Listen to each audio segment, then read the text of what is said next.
Good morning, guys. MWUSA Season 3, Episode 200. And it is a Monday morning. The sun is up. It is raining.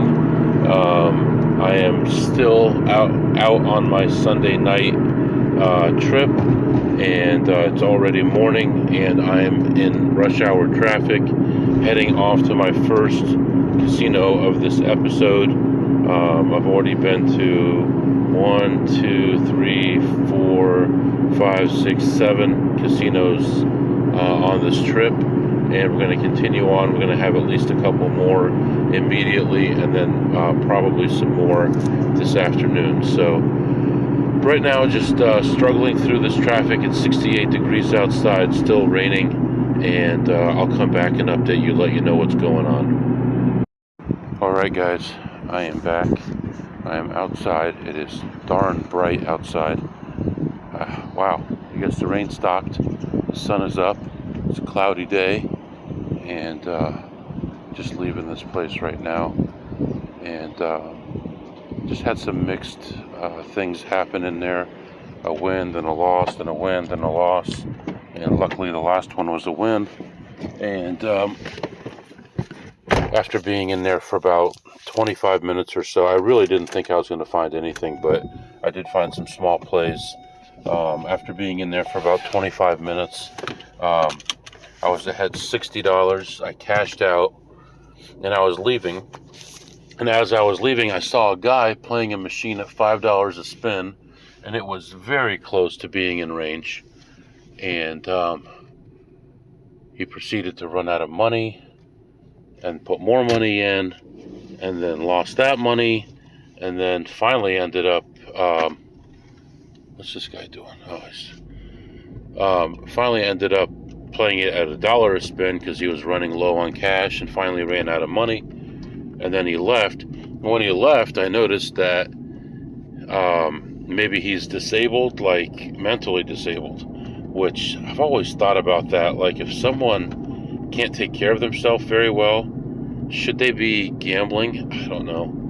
You know, you try to be compassionate, have a heart and everything, but these casinos don't care. So anyway, he ran out of money, and I noticed him walking away.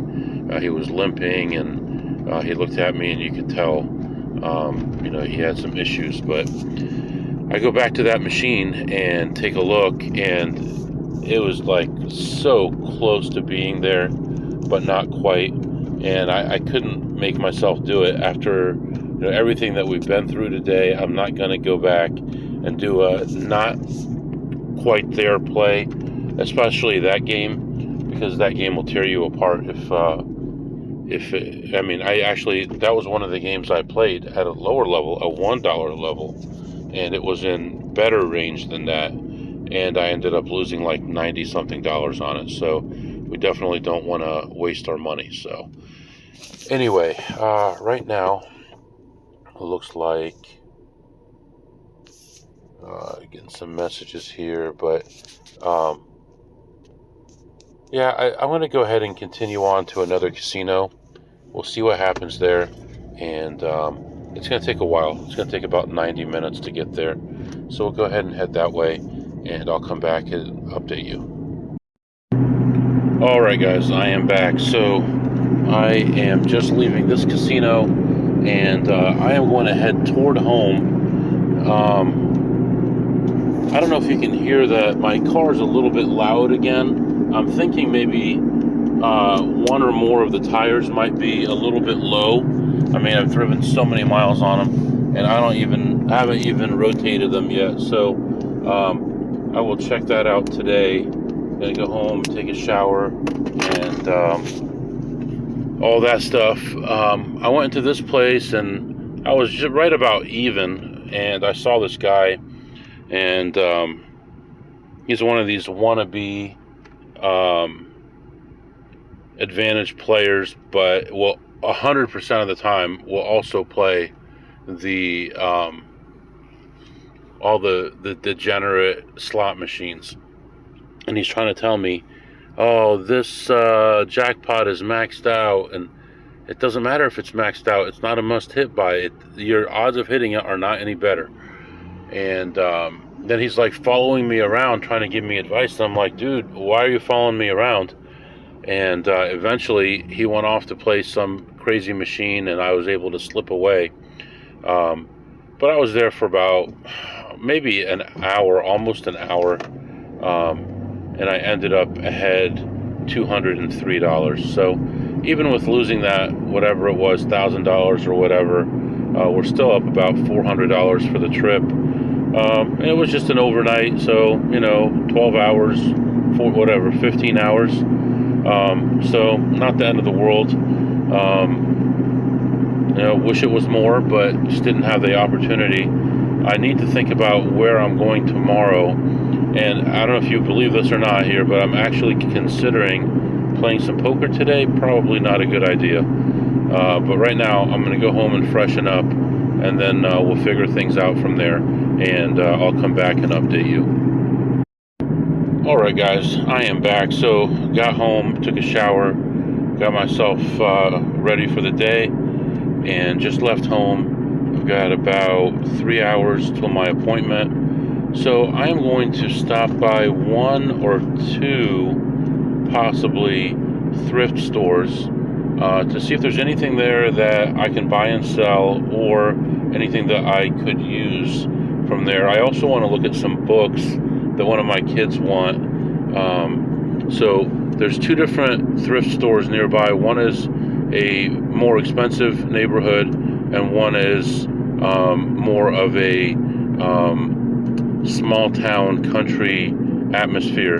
So we're going to check both of them and see what the differences are. One thing I notice, normally if it's in a better neighborhood, usually things are more expensive, so I may not be able to buy anything from there. But we're going to check them both out, and we're also going to get some gas. So we'll do that at the end, right before my meeting, so that I'll have a full tank of gas for tomorrow, for our excursion tomorrow. So that's what's going on right now. I was thinking about maybe playing poker, but then I'd only get a little over 2 hours of poker in. I don't know if that makes sense to travel all that distance just for that. So I'm going to let that go for now, and we'll figure out what to do later on. So that's what's going on right now, and I'll be back to update you. Alright guys, I'm back. So right now I'm heading to my meeting. Should be about an hour long. I should be home by about 6 p.m. or so, and then we'll rest up and then figure out what we're going to do tomorrow. I'm still not positive which way I'm going to go. I think I know. For one thing, my wife needs me to pick something up on Thursday, so I want to go that direction, which kind of changes my plans. So I'm going to adjust my schedule a little bit to see if I can pick that up for her, and then we'll just go from there. As for the day, not bad. Wish we didn't lose that $1,000 at the one stop, but what are you going to do? We'll add on to it tomorrow, and we'll keep picking cash up, and everything will be fine. So I'm going to let you go right now, and next time I talk to you will be Tuesday morning. Alright, good morning guys. It is Tuesday morning. Getting off to a very late start today, because I was ready to leave home, and I hear the kids getting ready to get on the bus, and then I said to the one, "You're going to miss the bus," and my wife says, "Oh, you've got to take her to the orthodontist today." Oh, that's nice. So waited another hour, took her to the orthodontist, then drove her to school. Now we're getting off to a very late start, and not in the best of mood because of it, so to be honest. So here we are, and we'll see how today goes. Got some ideas for how to change some things today to maybe make some more money, and I'll come back and let you know what's going on. Right now it is 68 degrees outside, light traffic, cloudy skies but dry roads, so we're in good shape, and we're on our way. I'll be back to update you. Alright guys, I am back. I am working on answering all the emails. I do get behind sometimes on them, although I try to answer them as quickly as possible. This one's actually been sitting in my box for about 5 days, and this guy wanted me to answer about 4 questions, so we'll try to go through them and hopefully give you satisfactory answers. Number 1, how do you manage finding enough time to take care of your work, your APing, and then your family too? It says, from listening to the podcast, it seems like you compromise on sleep, which can't be healthy. And does your wife raise concerns about that? I think that's something which a lot of APs struggle with, so it might be a useful question to answer. So, thanks for the question. I manage my time meticulously, and anytime I have any free time, if I'm not trying to relax so I can sleep, then I'm working. If I'm at a kids event, sporting event, and I'm by myself in the stands, I might be listening to a podcast. Unless they're in the game, then I won't be. I try to do everything I can to manage my time as well as I can. I do compromise on sleep sometimes, but I also go to sleep very early, sometimes before 10 o'clock, but probably average about 10 p.m. that I go to sleep and wake up early, so I'm getting at least 6 or 7 hours of sleep. Weekends, I will sleep in more. So if I get home Friday at 6 p.m. or 8 p.m., I'll probably sleep from 10 p.m. Friday night till probably 9 a.m. on Saturday morning. Sunday I'll probably sleep in till 8:30 in the morning. That's really what I do. I don't think that I really lose that much sleep. I do push things sometimes because I have to go so far away oftentimes to play a game that it doesn't make sense to keep going back and forth too much. So while I'm there, I try to get time in, unless I have some kind of family thing going on. Number 2, how do you stay awake with the lack of sleep doing all the driving? How do I stay awake? I think I just do. I don't drink coffee. I don't drink a lot of soda. I don't drink a lot of sugar at all. I chew gum, and if I get concerned that I'm sleepy, I'll pull over. I'll take a walk for a minute or two around the car.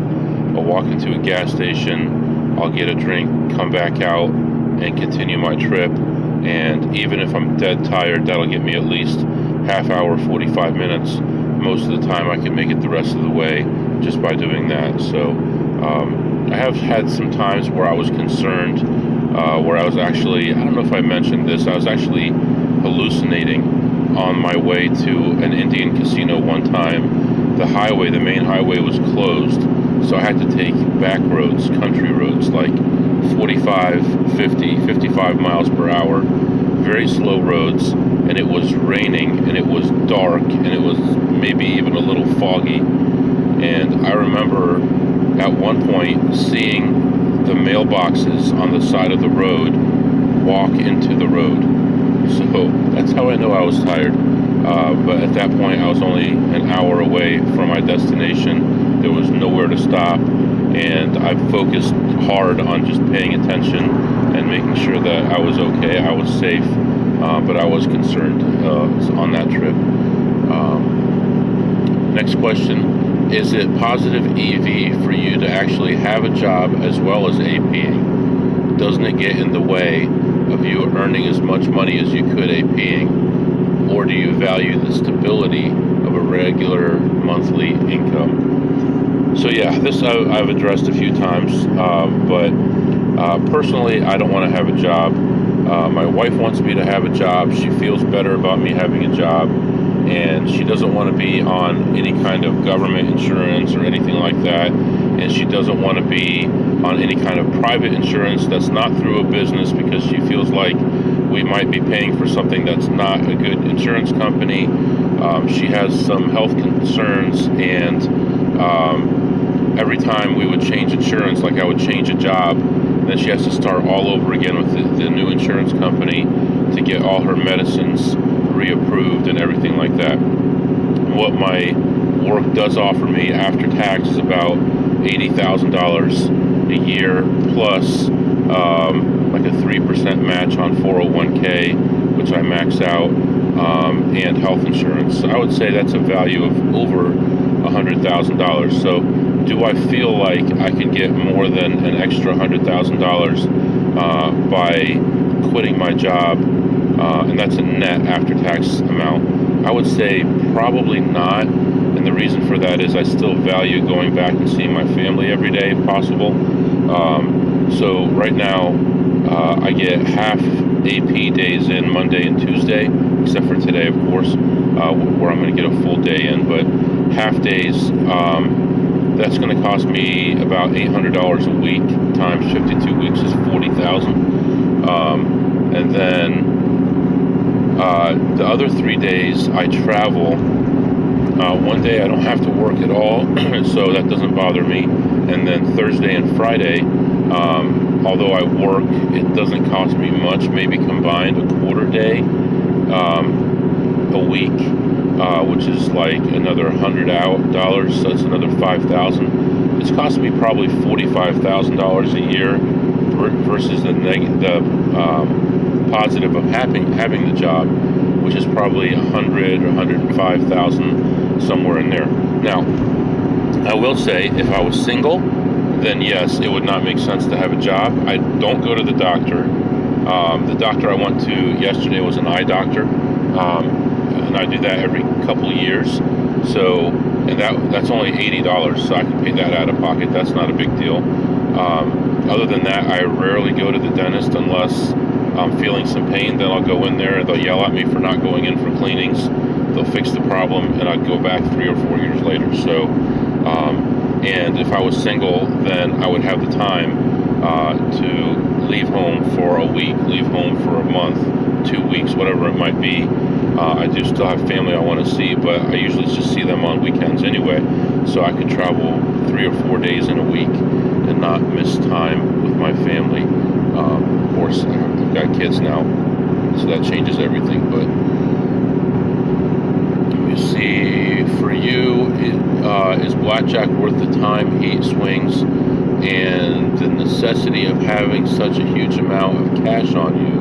Do you think you could earn more devoting that time to slots and also using a player's card to get more comp or to get better comps on the slots?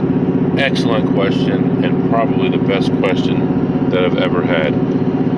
The answer is, you might be right.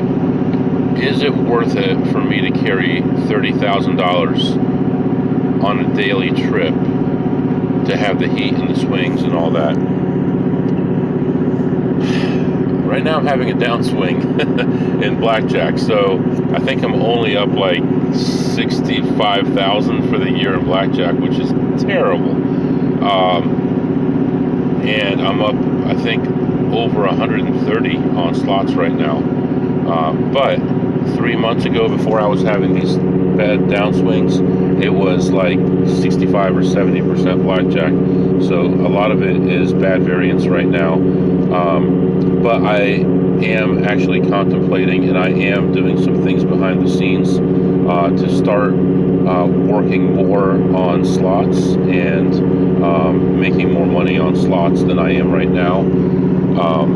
I just haven't pulled the trigger on everything, and I really need to. That's some of the things that I was talking about in recent podcasts, where I kind of feel like it doesn't make a lot of sense for me to continue to work as hard as I am in blackjack, especially since there are multiple casinos right now, which are actually some of the better casinos that I go to, that I can't really play blackjack in right now. So if that helps. So I hope that answers your questions without being too long-winded. I'll be back. All right, guys, I am back. So I go into this first casino finally. Seems like so long. I can't believe it's lunchtime. And I'm just at my first place right now. It's going to be midnight before I get home. But anyway, I go into this first place and I see a machine right away, and I sit down and I play it through, and it doesn't work out. I still end up ahead $19 on that machine, and the local degenerate comes up to me and wants to talk to me for a minute, and I said, oh man, this place is a scam, and I just keep on walking. And he didn't catch up to me. Usually he would like catch up to you and ask you for money and stuff like that, but anyway, I moved on and found very few plays. Most of them were like lose $1, lose $2, lose 50 cents, make 20 cents, and I finally found one at the end that made me a little bit of money. And I ended up ahead $126, but only $126. The place was dead. Somebody had already been there before me. Obviously, it's so late right now, but somebody was already there, and I got lucky just to be able to make the 126, really. So happy about that. I'm moving on.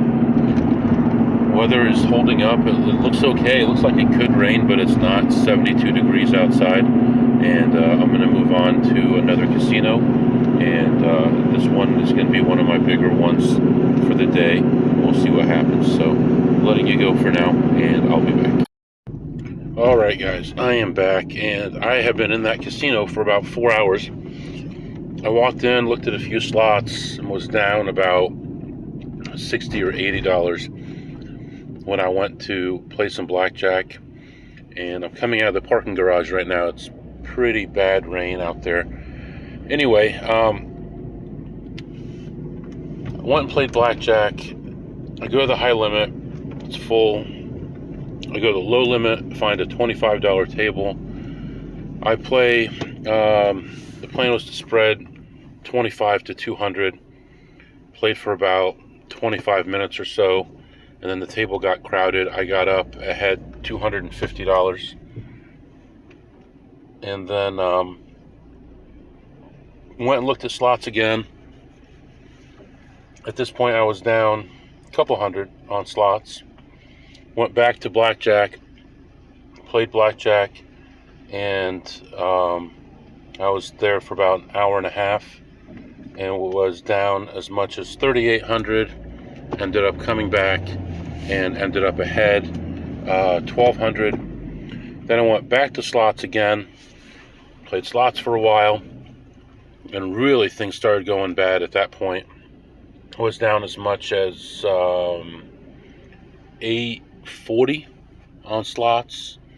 Ended up making somewhat of a comeback on slots, but still finished down 336 on the slots. So plus 250 and 1,200 on the blackjack, plus 336 on the slots. And when I first went to the second okay, let's talk about the first blackjack table. I go sit down, and then this guy comes back to the table, Asian guy. He's playing two hands. He had been there, he had left his chips there. It was a brand new shoe.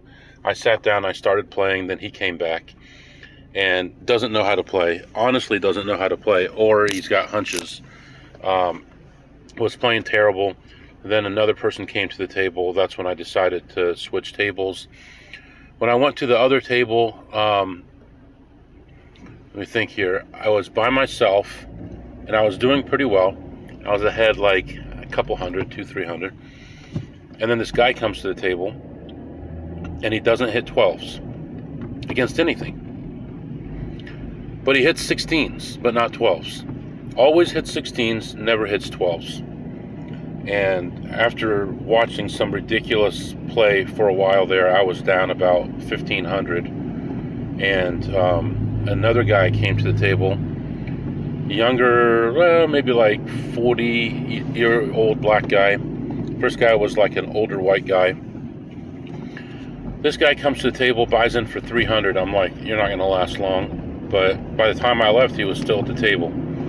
I go to another table, start losing there, get a big, deep negative count on that table. Move on to another table. At this point, I'm down 2,500, maybe 2,300. Go to the next table. I buy in for a total of 4,000 for the session, and I got down to like 300 or something like that. And things turned around a little bit, and I had a couple runs there where I had spread from one hand at 100 to two hands at 500, and I was hitting it like crazy. And then the dealer had three aces almost back to back, like 3 out of 5 hands, and with high counts like 8 true counts, and I had like 14 and 15, and I insured them, and all 3 times that I insured them, I ended up winning. And there was actually another time other than that that I insured, and I had 2 nasty hands out there, and I ended up hitting that blackjack and breaking even on the hands, which is nice. And my excuse for that is always, well, I had 2 big hands out there. I'm hoping you have the blackjack so I can break even. Because dealers would be like, only insure 20s because you're probably going to win otherwise. And I'm like, no, I'm insuring it when I have a lot of money out there, also known as a high true count. And so it sounds good. It sounds like you're defending your money. So I've never had a problem with that. So anyway, just not feeling it with the blackjack right now. I really might take a break completely from blackjack. A lot of the other places that I'm going to try to visit today don't have good blackjack for lower limits, so I'd be forced to play the higher limit tables. But just overall, just not feeling it with it anymore. Just not having fun with it like I used to. Anyway, I was in there for such a long time now. It's actually 6 p.m. So I am moving on to another casino right now, and we'll see what happens. But you know, although there were some wins there, still not feeling great. Still not having a great day. But anyway, I'm gonna sit here and eat this salad right now. Then I'm gonna continue on to the next casino. All right, guys, I am back. So I went in there, and I had decided that I was not going to play blackjack. I was going to go in, look at slots, and then figure out what to do from there. And my preference was the lower limit is blackjack, most likely, if I played it. So I go in, I'm looking at all the slots and everything. I see one that's in range, which is unusual for this one because I never find it in range here. Because there's some people that go through at night and just check absolutely everything and don't leave anything for anyone. I'm tired, man. Anyway, checked that and found one play on it and ended up ahead $28 on that one. So then I ran into a friend who I hadn't seen in a while, and she's just a big player, basically. Plays a lot of money through. I don't know where she gets her money from, but she's always sitting over by the bar, and she's the top tier at this place. And I talked to her for a few minutes, and I decided to go take a look in the high limit area. And the goal was, you know, if I can play a $50 table and spread from 50 to 2 by, I don't know, what's the highest I ended up going, because I had low counts most of the time. I did 2 by 300. So and I did do, yeah, that's where I was. So buy in for 500 and lose that immediately, and then 2 more 500, so I'm in for 1,500.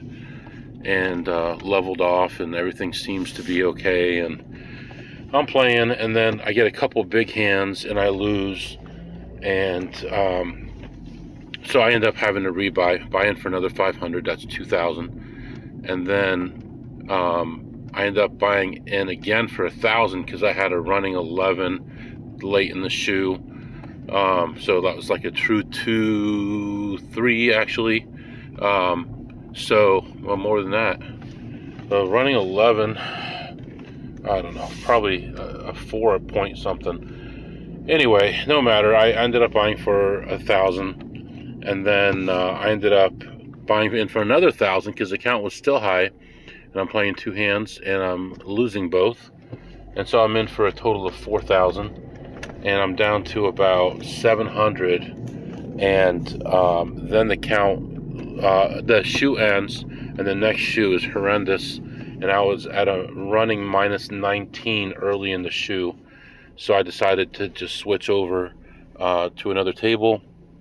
So I went over to the other table, lost the first 7 or 8 hands, and that was terrible because there was a couple double downs in there. I kept getting 11s and then getting an ace or a 2 on my double downs and just getting killed.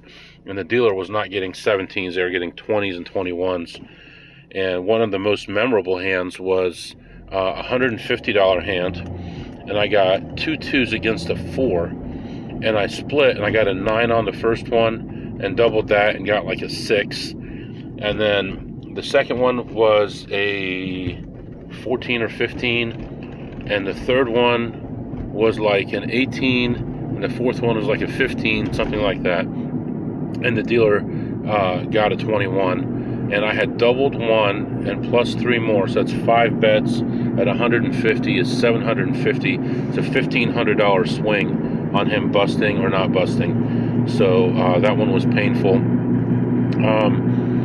And then there were a couple hands where the count was really high, and it was an unusual situation, and the pit boss was standing there, and this actually happened twice, and both times the count was high, and I didn't want to go to 2 hands because the pit boss was there, but I'm like, I asked the pit boss what I should do. I said, I think either you're going to do 100 or 500, and he said, do 500. And I said, okay, put 500 out, and I got a double down and won it, and then lost 3 or 4 hands, and then it happened twice, like within 5 or 6 hands. Another 500 with him standing there, and doubled that one down and won that one. And then I just was level. I had bought in for a total of 4,000, and I was between 3,000 and 3,800 for a couple shoes. I was at that table for a total of 1 hour and 40 minutes, and ended up leaving ahead $1,000. And then I had to worry about how I was going to cash out my chips. So I'm looking around and finally find that lady again. She cashes out 2,000. I had already cashed out 2, and then I changed my look a little bit. I waited till there was no line, and I walked up to an empty cashier window on the other side of the cage and cashed out my last 1,000. So I got that all taken care of there. So plus 1,000 on the blackjack, plus 28 on the slots, and then one thing I remembered while I was in there, at the last casino, one of the tables I was playing at, the dealer was like talking about how she's getting ready to retire, and she doesn't give a damn anymore, and all this stuff. I want you guys to win. I'm like, okay, well that's nice. You're rooting for us, you know. And there was a hand where the hand ended, and she started pulling out the next card, and I saw that it was an 8. And I'm like, yeah, it's a pretty decent card. I don't know what I should do. And I wasn't positive. It was either an 8 or a 10 of diamonds. I wasn't positive. So I said, I didn't see it. And I just bet the normal bet for that count. And which was like minimum bet, I think, at that point. So I ended up with a 15, an 8, and a 7. It was an 8 of diamonds and a 7. And the dealer got an ace, which would have gone to me if I had said I did see it. And the dealer ended up with a blackjack. So she took my chip. It was actually a $100 bet. And then a couple hands later, I had a bigger bet. It was like a $300 bet, and I won the hand. And she paid me $400 instead of $300. She said, "There you go. I owed you $100 from earlier." I said, "Okay," and I pretended I didn't really understand what she was talking about, but she was talking about the blackjack that she got. She felt bad, and she paid me the extra $100 out. There was another situation where something else happened. and she just took it upon herself to make the decision and ruled it in my favor. I'm like, okay, that's nice. I mean, there's nothing there that could have gotten me in trouble as far as I know, but I've never had a dealer willing to do that. But I guess she's been at the casino for over 25 years, and she's getting ready to retire and doesn't really care about what anybody says. So she kind of sounds like me at my job right now. So anyway, I'm moving on to another casino. This one has blackjack. I'm not going to play blackjack. I am, however, going to play some slots. Hopefully, we'll see how things go, and I'll come back and report to you. And I just want to keep moving in the right direction here. I'm feeling pretty lousy right now, pretty beat down, tired. It doesn't matter if you're winning or losing. I mean, you can feel that way. So anyway, I'm going to let you go right now, and I'll be back to update you. All right, guys, almost 9 o'clock now. I did go in and look around the slots. I only found one play, and I played that through and was ahead $26. That's all I could find. I was not going to play blackjack there, so that's that. Did I mention earlier, I hope I didn't, that I talked to the manager of the casino I was at before this, and I talked to him about being asked for ID. And I was told that I did the right thing by leaving, and I didn't have to worry about anything. And most likely what's going on is I come in so often that they want to have a card for me. And he even offered me a top-tier card if I would just sign up with them, and promised me all kinds of stuff, and promised me a gift worth over $1,000, worth over $8,000 if I would just sign up. So I'm like, okay, but I'm definitely not going to do that. But at least I understand now that this is a normal thing, and it's not a big deal, and not to stress about it. And if I'm asked again, just to go ahead and leave, and they're not going to kick me out, they're not going to trespass me or anything, that everything is okay. So anyway, casino I just left, plus $26 on slots, and the vice presidential debate is about to start, and I've got an hour and 15-minute drive to my next stop, and the debate is about an hour and a half long. So I'm going to go ahead and get in on that. And also, I do have a wager on this debate that J.D. Vance will speak longer than Tim Walz. So Tim Walz has said that he's very nervous about this. He's not used to it. He obviously does not know the issues as well. And Vance seems to be very eloquent when he talks, better than Trump. So I think that he's probably going to do a lot of the speaking, and Tim Walz is probably just going to try to act like the hometown guy, the average Joe, like Joe Biden did, and see if he can get away with that. That's what I believe is going to happen. Now, J.D. Vance doesn't have a lot of experience either, but I just believe that he's a better speaker, and he'd take most of the time up. Anyway, going to let you go right now. I'm going to hop on this debate. I'm going to sit back and relax, and I'll be back to update you after my next stop. All right, guys, I am back, and I went into this place, played some slots, had a little bit to eat, and then went back and played slots again. And when I first got in there, I was looking for some small plays because I knew there was a lot of people in there. I found a couple little plays, and I was down about $120 right away. And then was walking around, couldn't find anything really. I was listening to the debate.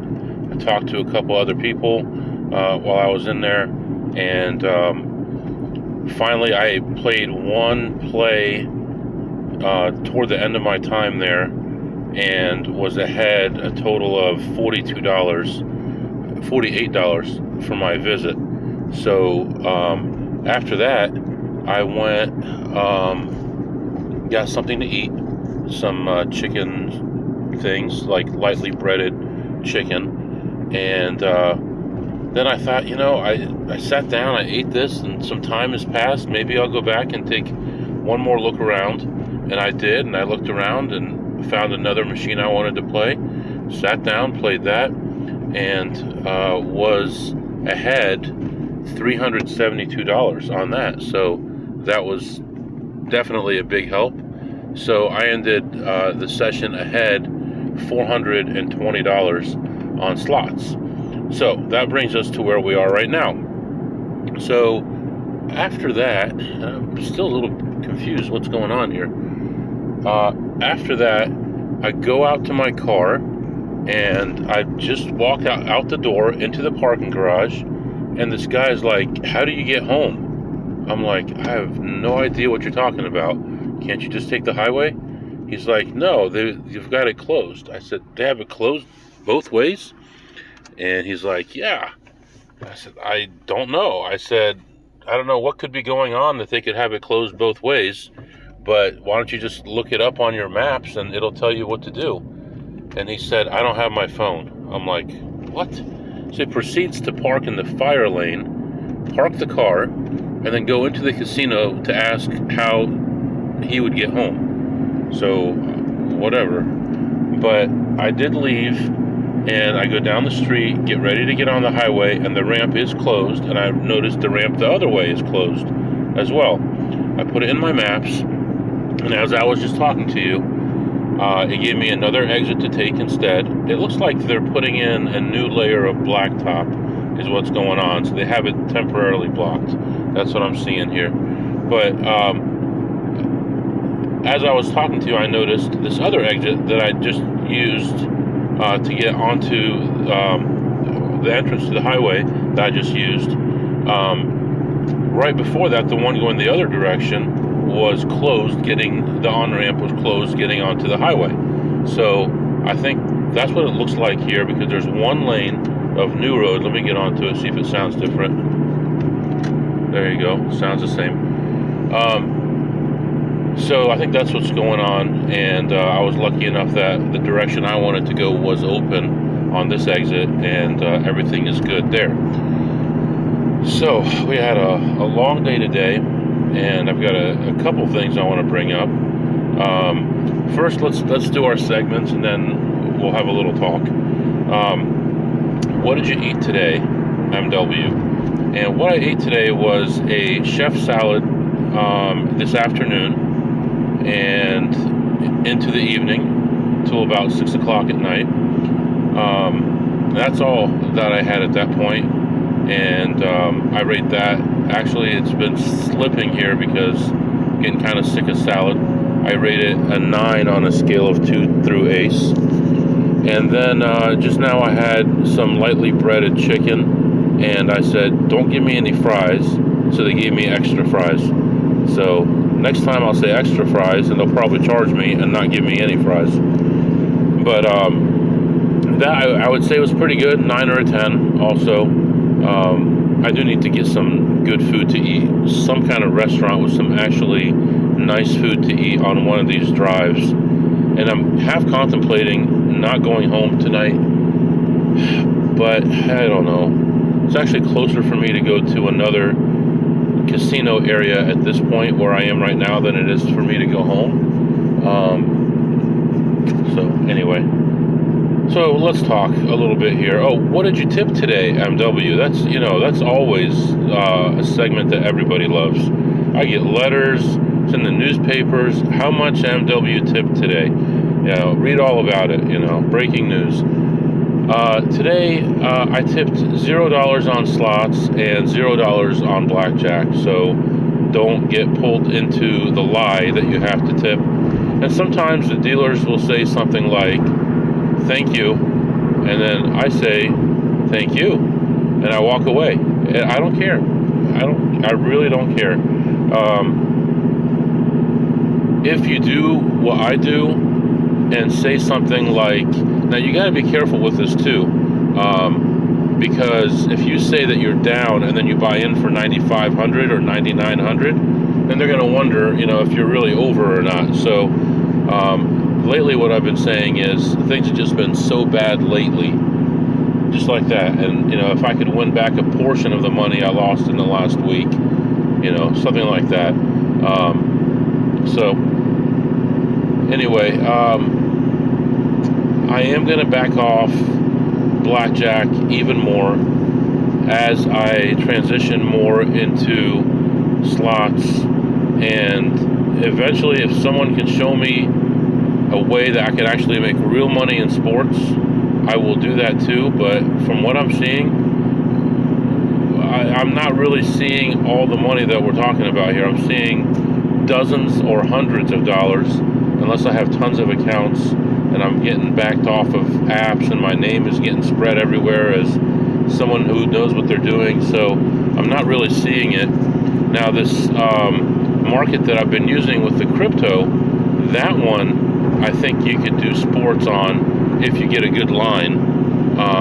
And the good thing about that one too is it's live betting, so you can actually get out anytime. If your team does really well at the end and not well at the beginning, then you can wait for it to fall and then buy it and then make money on it. But I'm not an expert by any means on that, and I don't know what I'm doing, to be honest. So I may do some of that later, but I may need some help with that, so to be honest.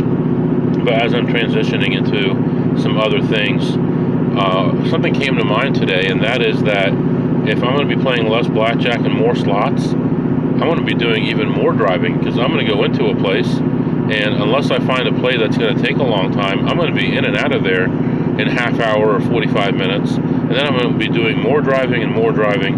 So does it make sense? So I have to rethink these things, and I'll be thinking about it as I'm driving home. Overall, had a decent day, made decent money, but had a bad attitude, I feel. I don't know why. So, but that's where I am right now. Right now, it's a little bit after midnight. It's 57 degrees outside, and I'm heading toward home, and I'll be back. All right, guys, still heading home. A few more hours to go. Still working on some changes. As you know, I still have a few more days of freedom, and then be hitting work pretty hard. And right now, I'm just planning out the rest of the year, making some small changes, but I think they're going to make a lot of sense, and they're going to help a lot and kind of turn my attitude around a little bit. We'll see how things go, but all that stuff is starting now. Tomorrow I will be about 6 or 6.5 hours away from where I was today, so it's quite a long trip in the other direction. And I have not been to this area on a Wednesday in a very long time, so we'll see who we see, and we'll kind of take it one step at a time and see what kind of money we can make going that direction. And then Thursday most likely also will be different than usual, and I may be actually going about 5 hours to 5.5 hours to an Indian casino and playing there. We'll see how that goes. So one step at a time. Right now, heading toward home, and we'll call it a night for now. And if you have any questions or comments, my email is mwusa21@gmail.com, mwusa21@gmail.com. See you next time.